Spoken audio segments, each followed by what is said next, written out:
Muy buenas tardes, mi nombre es María de la Luz Zavala Caudillo del grupo G211. La materia es modelos contemporáneos, unidad 4. Les voy a hablar acerca de las características más importantes de los modelos contemporáneos. Para empezar vamos a hablar del modelo de Melanie Klein. Ella nació en 1882 en Viena y murió en 1960. Su enfoque va encaminado al psicoanálisis en niños o la psicosis infantil. Su teoría la basó en la observación de fenómenos psíquicos utilizando la técnica del juego para psicoanalizar a los niños. Reformuló el complejo de Edipo y destacó la importancia de la agresividad y la destructividad. Los principales conceptos que utilizó fueron la posición esquizoide paranoide, los mecanismos de defensa, proyección, introyección y pulsión de muerte, la posición depresiva, los mecanismos de defensa, el duelo, la negación, la reparación y la integración objetal, las relaciones objetales.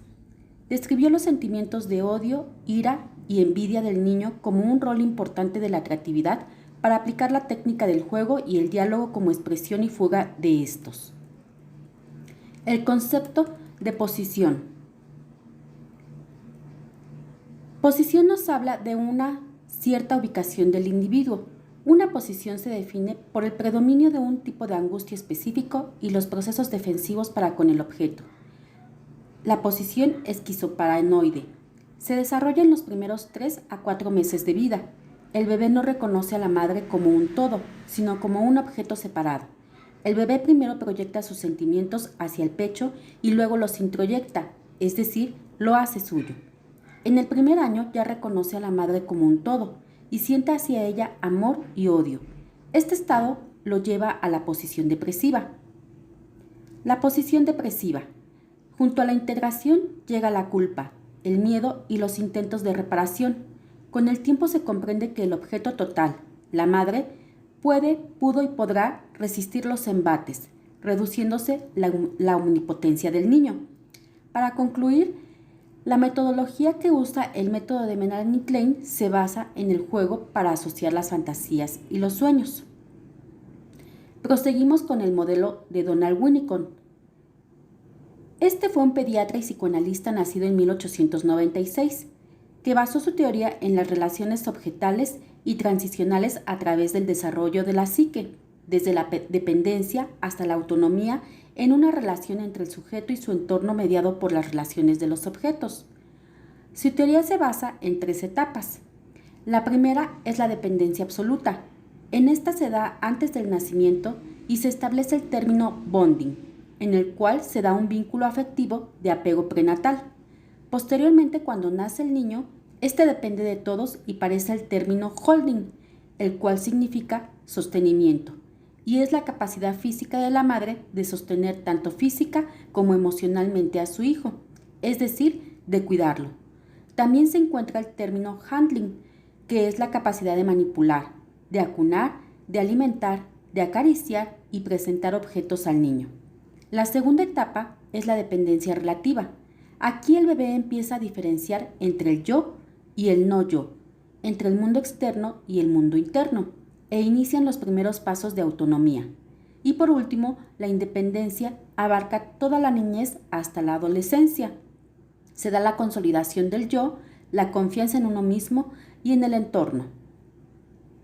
Otros términos importantes de este autor son los objetos presentados, los cuales no deben presentársele al niño antes de que los pida para no generar el deseo, ni tampoco tan tarde para no generar la frustración.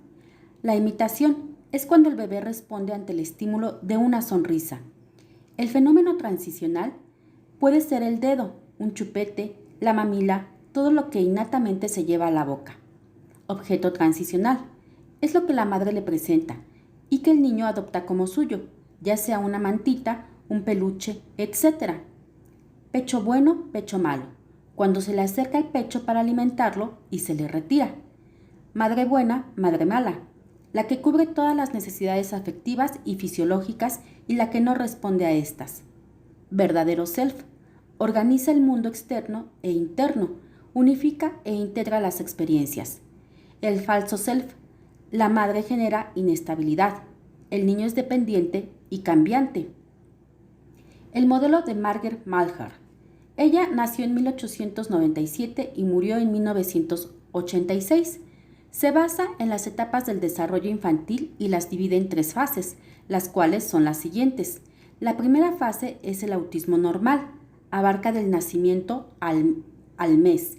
Se considera que es una fase objetal, ya que el bebé busca un vínculo y la madre busca esa maternación, es decir, se cumple la función de aceptar y dar cuidados. Si llegase a haber patologías en esta fase, aparece el autismo. Segunda fase, la simbiosis normal. Va del primer mes al 5.º mes. Se termina la monada y empieza la diada. Empieza la fusión con la madre. Aparece la diferenciación de estímulos placenteros con el displacer y aparece el yo corporal, el holding, relación dual omnipotente y catarsis con la madre en relación con objeto. Tercera fase es la separación-individuación. Aquí se busca conseguir la autonomía psíquica, los límites, la desvinculación de la madre con el niño y el juicio de realidad. Aparecen también varias subfases, en específico 4, las cuales son: la primera subfase, diferenciación. Va del 5.º al 8.º mes del nacido. El niño reconoce a la madre, sonríe, está más despierto y aparecen las habilidades motrices. Distingue entre el yo y la madre. Aparece el objeto transicional, la angustia ante extraños. Aparecen patologías y la madre es muy absorbente y envolvente. Subfase 2 es la ejercitación locomotriz. Va de los 8 a los 15 meses. Se divide en la primera etapa temprana, que es gatear, y la segunda etapa total, que es caminar. Subfase 3. Acercamiento del 1.5 años a los 2 años. Aparece el juego y el lenguaje. La ambivalencia de huir y refundirse con la madre y el objeto transicional. Hay una primera etapa en esta subfase, que es comienzo de 15 a los 18 meses. El niño comparte logros, hallazgos, juguetes, etc. La patología aparece si no sabe si alejarse o acercarse de la madre. Segunda etapa, la crisis, que va de los 18 a los 20 meses. Aparece la separación de las cosas buenas de las malas. Aumenta los mecanismos de defensa. La patología principal es la timidez, el temor y la vergüenza hacia los otros. Tercera etapa, distancia óptima, de los 20 a los 24 meses. Aparece el lenguaje o combinación del lenguaje. El objeto bueno ya está internalizado y aparece la diferenciación sexual. Subfase 4, constancia objetal y consolidación de la individualización.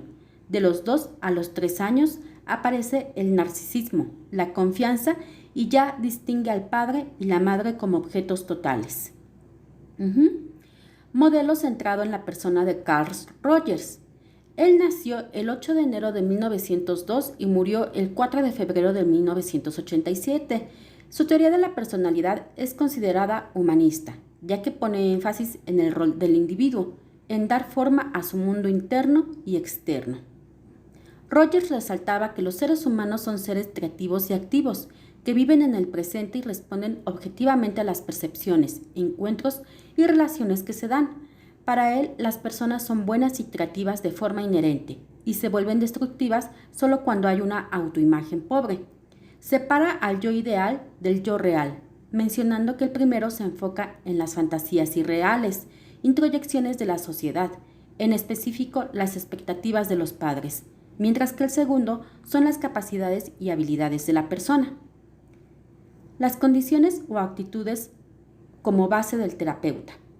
El terapeuta debe de tener una acogida y no iniciativa, centrarse en la vivencia del sujeto y no en los hechos que evoca. Interés por el cliente y no en el problema. Respetar al cliente y mostrar consideración real. Facilitar la comunicación y no hacer revelaciones. Mostrar empatía, congruencia y aceptación positiva del individuo. Etapas del proceso de los clientes. La primera etapa es la fijeza, que es el estado neurótico. Vivir la experiencia de ser plenamente aceptado. Desarrollo y flujo de la experiencia simbiótica. Flexibilización de los constructos y flujo de los sentimientos. Flujo orgásmico, inicio de la experienciación plena y fluidez. Resultados de la terapia. El cliente modifica y reorganiza la concepción de sí mismo. El cliente se acerca a la experiencia. Surge el afecto a sí mismo, la creatividad, la aceptación, la personalidad positiva. Otros conceptos que utiliza son la actualización, la autoactualización y la reformulación. Proseguimos con el modelo de la Gestalt de Fritz Perls. Él nació en 1893 y murió en 1970, de origen judío. Él defendía la Gestalt como el conjunto definitivo de experiencias, siendo muy importantes las experiencias del paciente, cómo se relaciona con el exterior y con él mismo, dejando un poco de lado los procesos de pensamiento internos. El método terapéutico pretende que el individuo se concientice de él y su entorno para que pueda responsabilizarse y tomar acción, lo que se conoce como el Awareness, que es el darse cuenta. La terapia se enfoca en el proceso y no en lo que piensa o supone el psicoanalista. Tipos de darse cuenta. Se encuentra el darse cuenta de sí mismo o del mundo interior, darse cuenta del mundo exterior, darse cuenta de la zona intermedia o zona de la fantasía. Premisas del enfoque gestáltico. La percepción conjunta de las cosas, la homeostasis, holismo, límite de contacto y jerarquización de prioridades. Bases o leyes que operan en el campo visual. Tenemos la ley de figura y fondo, ley del cierre o de la completud, ley de la proximidad y ley de buena continuidad. Las 4 etapas del proceso del contacto son el precontacto, la toma de contacto, el contacto final y el postcontacto. Mecanismos de evitación. Se encuentra la introyección, la proyección, la retroflexión, la confluencia, la proflexión, el egotismo y la deflexión. Recursos clínicos en la terapia gestal. Tenemos las técnicas supresivas, las técnicas expresivas y las técnicas integrativas. Modelo de la terapia psicocorporal biogenética de Wilhelm Reich. Él es considerado el padre de la psicoterapia corporal. Sus influencias son Rudek, Paul Schilder y Melanie Clay. El análisis bioenergético es la manifestación de la energía del cuerpo que se manifiesta en los términos o fenómenos psíquicos y a nivel somático. Se basa en la idea de que la energía, si se ve bloqueada en alguna etapa de la vida, es por algún trauma de la niñez que la está bloqueando, y el bloqueo se debilitará cuando se tome conciencia física y emocional de lo que ayudará al proceso de cambio. Modelos básicos de la psicoterapia corporal. Tenemos el modelo de ajuste, el modelo de trauma-descarga y el modelo de proceso. Fuentes neurotizantes. Se encuentra la tradición conservadora, la familia autoritaria y la moral sexual. Se basa en conceptos como el carácter neurótico, la identidad funcional, la coraza muscular, defensa somática y la coraza caracterial, defensa psicológica. Plantea la existencia de 3 emociones básicas. Son el miedo, la tristeza y el cólera. Clasificación de las estructuras de carácter según Reich y Lowen. De acuerdo con los niveles de tensión y distorsiones existentes en el cuerpo, las clasifican en oral, masoquista, rígido, esquizoide y psicopático. Por último, la conclusión. El modelo de terapia que yo aplicaría para atender un caso de violencia contra la mujer es el modelo de la terapia gestal, ya que este modelo me permitirá posicionar a la persona en su aquí y ahora, dejando un poco de lado lo que le pasó para que pueda tener espacio para reflexionar, concientizar sobre ella misma y su entorno, para que le permita tomar acción o responsabilizarse de su parte, lo que le ayudará a perdonarse y quitarse pensamientos de culpa o minusvalía, para reconocerse a ella misma como un individuo capaz de salir adelante a través de las técnicas expresivas grupales y posteriormente individuales. Esto con el fin de que pueda encontrar redes de apoyo, confianza, empatía y sororidad con otras mujeres que estén pasando por lo mismo que ellas. Algunos ejemplos de técnicas estratégicas o actividades que se pueden realizar con ellas son el hablarse frente al espejo, escribir cartas, abrazarse, entre otras. Muchas gracias.